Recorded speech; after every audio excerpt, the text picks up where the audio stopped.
Merci beaucoup. Madame Le Dain, et puis après, les réponses. Merci, Monsieur le Président. Moi, j'ai été très intéressée par les chiffres, évidemment, que vous avez évoqués, qui sont des indicateurs autour de, par exemple, ce que pourrait être un commissariat en zone urbaine, à minima 50, si j'ai bien compris. Je trouve que dans ma commune, qui est Montpellier, on a un commissariat de quartier qui couvre une ZSP qui est à 37, dans des locaux épouvantables.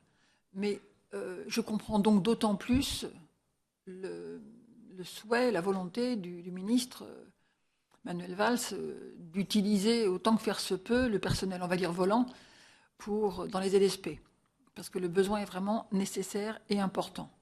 Il y a un effet de compensation dans une situation d'abandon. On a quand même eu des policiers en moins en quantité, des gendarmes également d'ailleurs, dans la décennie précédente. Donc ce ressenti du terrain d'avoir la police là et visible, pas seulement visible, tout simplement là, apparaît dans vos chiffres. Mais ce qui m'a le plus impressionné, et je vais venir à la vidéosurveillance, c'est la question de la différence de traitement selon les territoires en France. Et par exemple, que l'État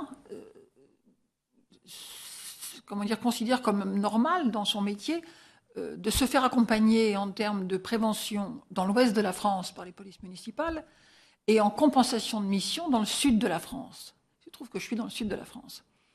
Et c'est donc important, cette différenciation. Elle est considérable. D'autant que par ailleurs à Paris, qui est une ville importante et essentielle, il n'y a pas de police municipale, il n'y a que de la police nationale. Donc cette disparité que je crois, que je ne soupçonnais pas, vraiment, et qui maintenant m'apparaît, on sentait des manques, des difficultés, des complexités, mais peut-être pas autant de différences. Et donc la question de la vidéosurveillance dont on parle un peu partout et qui est quand même très active dans les zones frontières et notamment au sud de la France, qui est là d'une manière un petit peu complexe, moi je me demande s'il ne faudrait pas définir un peu plus clairement quelle serait la part de la police nationale et la part des polices municipales et les missions de chacune et la nature des informations transmises par les uns aux autres et par les autres aux uns, notamment en matière de vidéosurveillance, mais bien plus largement.